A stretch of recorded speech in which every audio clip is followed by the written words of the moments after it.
dia mulai mengetahui kalau ibunya ternyata menjadi korban ruda paksa. Dan di saat itu, Rianto tidak bisa melupakan kejadian tersebut.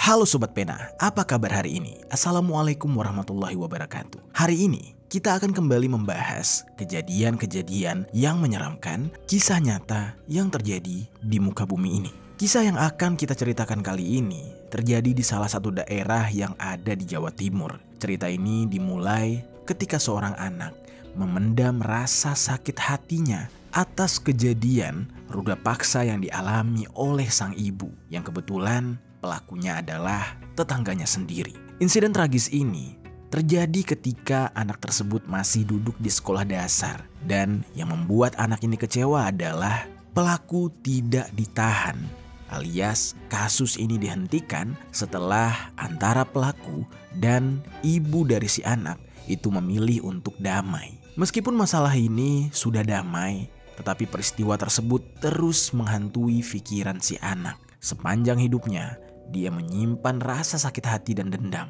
Dan tibalah ketika dia tumbuh dewasa, muncul keinginan untuk membalaskan dendam tersebut dengan mengeksekusi si pelaku.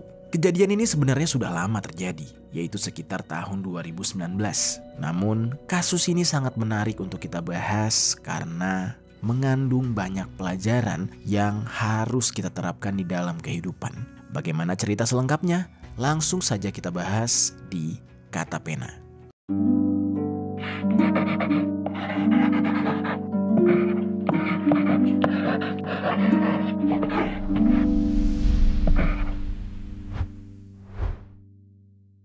Bos judi togel yang dianiaya dengan senjata tajam hingga tewas. Pelakunya adalah tetangga korban, seorang pelajar SMA yang dendam karena ibunya diperkosa. Seorang remaja nekat membunuh pria dewasa karena diduga pria tersebut pernah memperkosa ibunya. Itu apa kan? Orang tuanya diperkosa. Oh, dia milih gitu. Iya. Sebelum kita mulai ke ceritanya, jangan lupa untuk subscribe channel ini dan bagikan video ini ke teman-teman kalian. Oke, jadi ceritanya gini sobat. Di sebuah daerah, tepatnya di Dusun Kisik, Desa Gempol, Pasuruan, Jawa Timur, hiduplah seorang laki-laki yang bernama Yasin Fadilah. Usianya sudah menginjak 49 tahun. Dia merupakan seorang laki-laki yang sudah menikah dan memiliki 3 orang anak. Yasin ini bisa dikatakan cukup terpandang di lingkungan tempat dia tinggal, yang mana dia merupakan seorang bos judi togel terbesar di Kabupaten Pasuruan, Jawa Timur. Yasin tinggal di sebuah rumah yang bisa dikatakan cukup megah untuk seukuran rumah di desa. Dan dia tidak pernah pusing dengan masalah ekonomi karena hidupnya sudah bergelimangan harta dari hasil usaha judi. Meskipun dia kadang berlaku semena-mena terhadap orang-orang, tetapi karena dia ini memiliki kuasa, memiliki uang, jadinya orang-orang tetap segan terhadap dia dan memaklumi setiap perilakunya. Lalu, di dalam kehidupan Yasin, dia ini bertetangga dengan pasangan suami istri yang sudah memiliki 4 orang anak. Namun di dalam cerita ini, tidak ada informasi mengenai siapa nama suaminya. Salah satu anak dari wanita tersebut itu bernama Muhammad Maulud Rianto, yang usianya pada kejadian ini, yaitu tahun 2019, sudah menginjak 18 tahun. Hubungan antara Yasin dan juga tetangga yang memiliki 4 anak tersebut bisa dikatakan ya kurang baik. Hal ini karena Yasin ini sering sekali menindas keluarga tersebut dan kerap sekali mengolok-ngolok keluarga tersebut. Namun walaupun begitu, keluarga tersebut tidak pernah ambil pusing. Mereka sadar diri kalau mereka adalah orang yang tidak punya dan tidak berani melawan Yasin yang notabene adalah orang kaya. Meskipun keluarga tersebut diolok-olok, namun tidak bisa dipungkiri, ibu dari 4 anak di keluarga itu merupakan seorang wanita cantik yang memiliki sifat yang ramah dan juga baik hati. Oleh karena itu tidak heran banyak orang yang senang berinteraksi dengan si ibu. Walaupun keluarganya sering ditindas oleh keluarga Yasin, mereka selalu menanggapi dengan baik tanpa menyimpan dendam sama sekali. Terutama si ibu yang tidak pernah menggubris apapun olok-olokan dari Yasin. Dan ternyata hal ini justru membuat Yasin mulai tertarik kepadanya. Yasin mulai menyadari kalau ibu 4 anak tersebut memiliki paras yang cantik dan juga membuat dia jadi terpikat. Mulailah di saat itu, Yasin ini berubah. Yang tadinya mengolok-ngolok keluarga dari perempuan tersebut, tetapi mulai mencari-cari perhatian dengan menggoda sang ibu. Dan hal ini disadari oleh salah satu anak dari ibu tersebut yang bernama Muhammad Maulud Rianto tadi. Pada awalnya, Yasin ini hanya menggoda karena melihat sikap manisnya ibu dari si Rianto ini. Tetapi ketertarikan Yasin malah tiba-tiba berubah. Dia mulai nafsu melihat tubuh wanita 4 anak tersebut. Kesulitan untuk menahan hasratnya setiap kali dia melihat ibunya Rianto membuat Yasin ini akhirnya memutuskan untuk mencari kesempatan agar bisa melakukan hubungan intim dengan ibu Rianto tersebut. Meskipun Yasin mengetahui kalau ibu 4 anak itu masih memiliki suami, namun nafsunya tidak dapat diatasi. Singkat cerita, pada suatu hari, Yasin mulai mengamati rumah keluarga Rianto. Setelah memastikan bahwa rumah tersebut sepi, tidak ada orang, Yasin memutuskan untuk masuk ke dalam rumah itu dengan cara mengendap-endap. Niat di dalam hatinya sudah jahat. Dia ingin sekali berhubungan badan dengan ibunya Rianto. Lalu tiba-tiba saja ketika Yasin mengendap masuk ke rumah tersebut, dia melihat ibunya Rianto tengah melakukan aktivitas. Lalu dari arah belakang, Yasin mendekat ke arah ibu tersebut dengan berkata, "Akhirnya aku bisa melihat kamu dari dekat." Saat itu, ibunya Rianto ini tentu sangat terkejut. Sambil membalikkan badan ke arah suara itu, dia berkata, "Astagfirullahaladzim, Yasin, mau apa kamu kesini?" tanya sang ibu karena kaget. Lalu Yasin berkata, "Hai, kamu manis juga ya. Aku kesini untuk menemui kamu. Sudah lama aku menahan perasaan ingin nyobain kamu," ucapnya sambil menggoda. Lalu ibu tersebut berkata, "Ini apa maksudnya? Jangan macam-macam ya kamu ya." Pada saat itu, tanpa basa-basi, Yasin yang sudah tidak bisa menahan nafsunya kemudian mulai berani menyentuh tubuh dari ibunya Rianto. Saat itu ibunya Rianto ini menepis tangannya beberapa kali. Dia juga sempat melakukan perlawanan, namun usahanya itu gagal karena tenaga Yasin jauh lebih besar dari dia, yang mana akhirnya dia hanya bisa pasrah menjadi korban ruda paksa dari Yasin. Pada saat Yasin melakukan hal itu kepada ibu Rianto, wanita itu terus menangis. Dia benar-benar merasa jijik dengan apa yang dia alami. Di saat itu, dia menangis sejadi-jadinya dan berteriak. Namun di saat itu, suara tangisan dan teriakannya tidak ada yang mendengar. Yasin yang menyaksikan si ibu ini terus menangis, dia justru semakin sangat buas. Dia tidak peduli dan dia terus saja memuaskan nafsunya dengan meruda paksa ibu Rianto. Lalu setelah puas dengan apa yang dia lakukan, Yasin sempat mengancam ibu Rianto. Dia mengancam dengan mengatakan, apabila ibu Rianto buka mulut atau mengadukan kejadian ini, maka nanti akan menanggung akibat yang fatal. Jadilah karena diancam tersebut, ibunya Rianto ini memilih untuk tidak melaporkan insiden itu. Dia tidak bercerita kepada siapapun. Lalu di saat itu, Yasin pun terbebas dari tanggung jawab atas tindakan kriminal yang dia lakukan. Setelah kejadian itu, hari demi hari, Yasin ini beranggapan kalau apa yang dia lakukan itu berjalan lancar dan berhasil. Dia merasa sangat puas setelah mencicipi ruda paksa terhadap ibunya Rianto.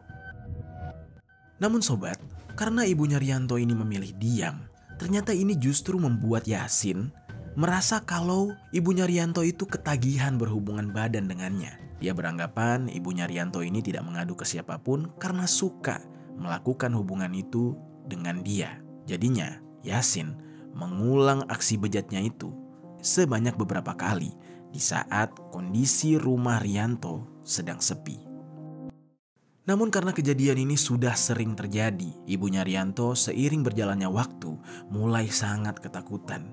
Dia merasa tertekan dan tidak tahan lagi.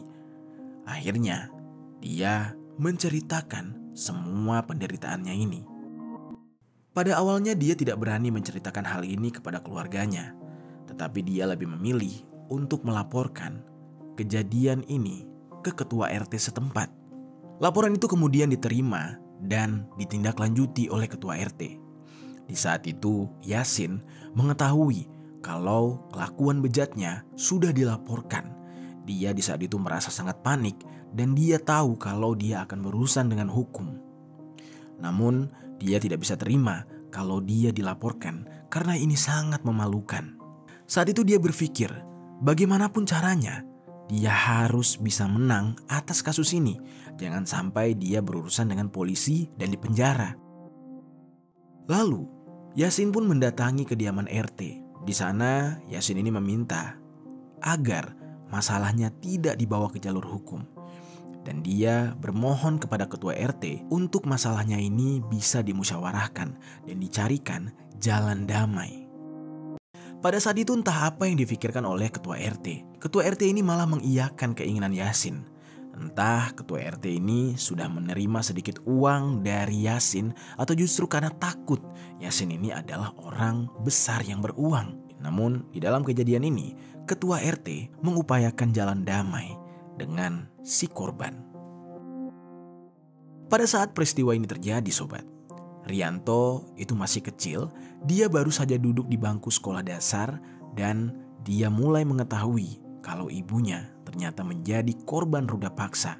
Dan di saat itu Rianto tidak bisa melupakan kejadian tersebut.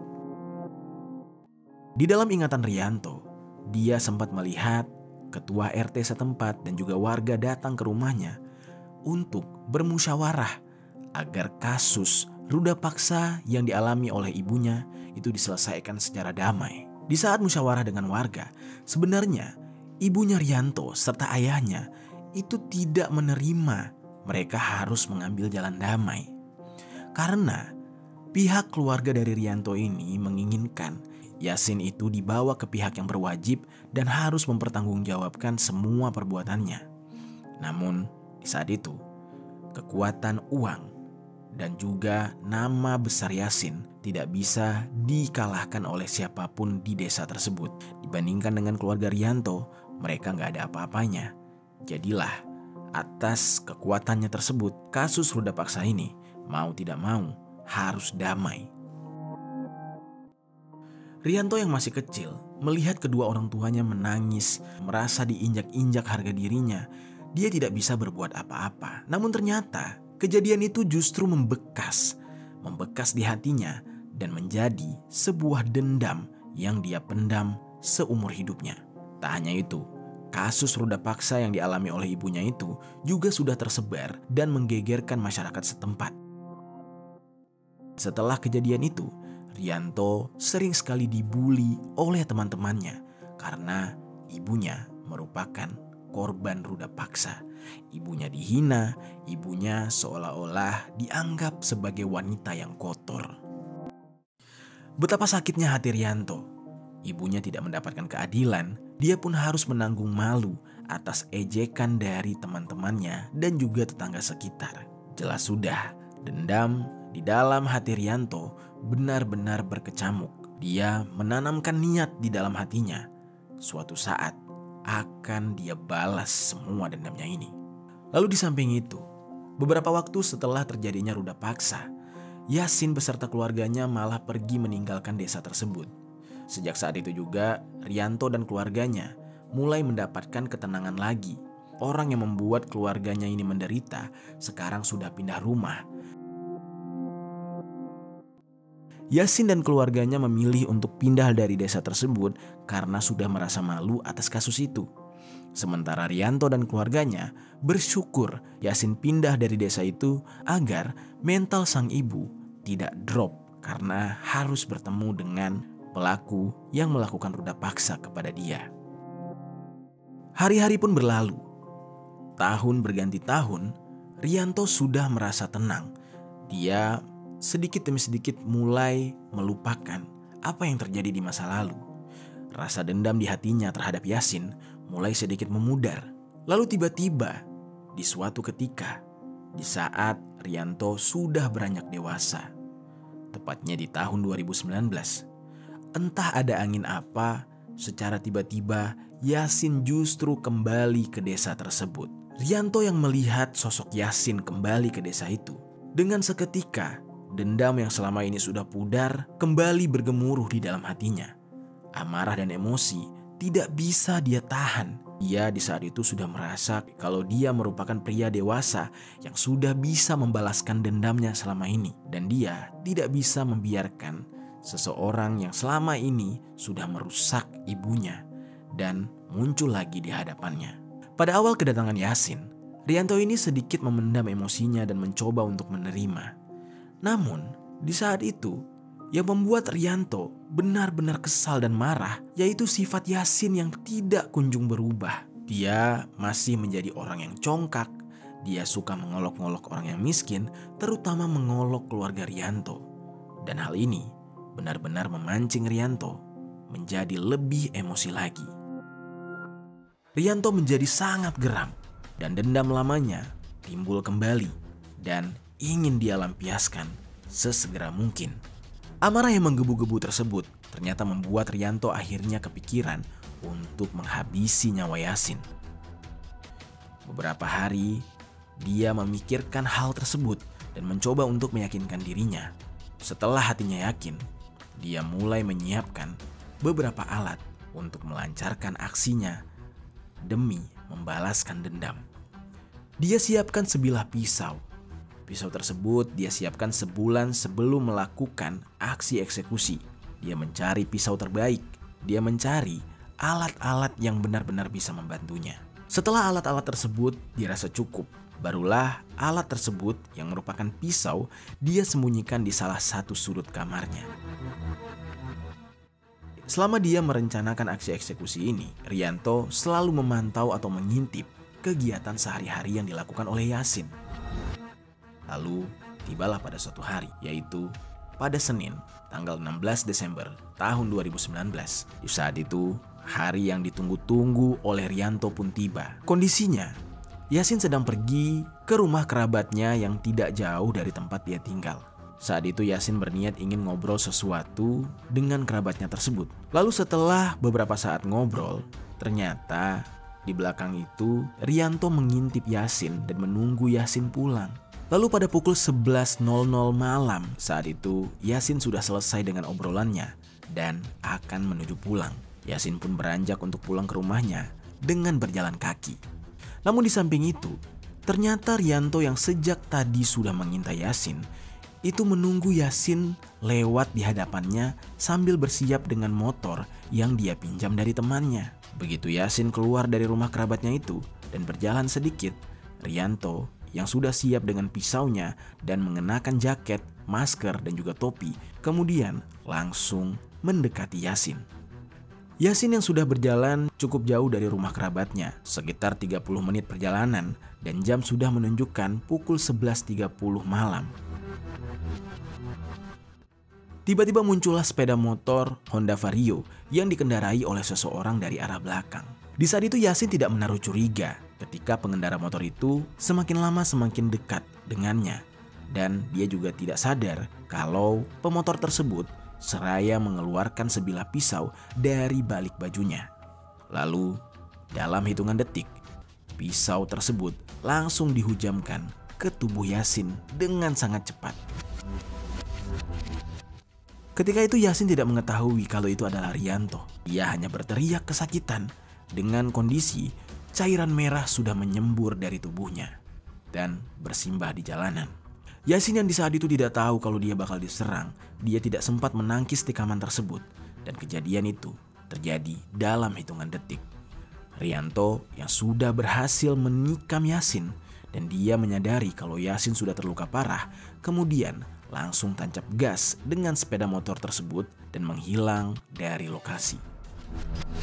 Kondisi Yasin di saat itu tidak ada yang menolong karena sudah tengah malam dan jalanan mulai sepi. Wajah Yasin mulai pucat pasi karena kehabisan cairan merah. Tangannya terus memegang luka di bagian perut yang mulai dibanjiri dengan cairan merah. Lalu dengan terengah-engah, dia hanya bisa terbaring di sana. Beberapa saat kemudian, ada seseorang yang melintas di jalanan tersebut. Orang ini sangat kaget. Dia menyaksikan pemandangan yang sangat menyeramkan. Dan dia refleks berteriak, "Ya Allah, kenapa ini? Tolong, tolong!" Ucapnya dalam kondisi panik. Pada saat itu kondisi sedang sepi, tidak ada siapa-siapa di sana. Dengan tertatih-tatih, Yasin berusaha untuk bangun dan meminta pertolongan dari orang tersebut. Dan orang tersebut langsung memapah Yasin untuk berjalan sambil terhuyung-huyung sampai roboh. Yasin meminta orang tersebut untuk dibawa ke dalam rumah. Keluarga Yasin kaget melihat kondisi Yasin yang sudah terluka parah. Keluarganya bertanya, "Loh, kenapa ini? Ya Allah, ada apa ini? Kok bisa kayak gini? Ini siapa yang melakukannya? Kamu, Pak? Kamu yang lakuin ya?" Lalu orang tersebut berkata, Enggak, bukan saya. Tadi saya lihat dia udah tergeletak di jalan. Ini makanya saya bantu bawa ke rumah. Ya udah, ayo cepat kita bawa ke rumah sakit," ucap salah satu anggota keluarganya. Yasin akhirnya langsung dilarikan ke rumah sakit Bayangkara Pusat Pendidikan Polri, Porong Sidoarjo. Di dalam perjalanan, Yasin benar-benar merintih kesakitan. Keluarganya hanya bisa menangis melihat kondisi Yasin yang memprihatinkan. Sesampainya di rumah sakit, Yasin langsung dibawa ke ruang instalasi gawat darurat. Dan di saat itu, kondisi Yasin sudah tidak lagi bergerak. Dokter yang menangani Yasin langsung memeriksa denyut nadinya dan juga nafasnya. Ternyata Yasin sudah meninggal dunia. Dokter menyatakan meninggalnya Yasin ini akibat luka tusukan yang parah. Dia kehabisan cairan merah serta tulang rusuknya yang patah. Setelah Yasin dibawa ke rumah sakit, pihak keluarga langsung berinisiatif melaporkan kejadian ini kepada pihak kepolisian setempat. Pihak kepolisian yang menerima laporan tersebut langsung melakukan olah TKP dan melakukan penyelidikan atas yang terjadi terhadap Yasin.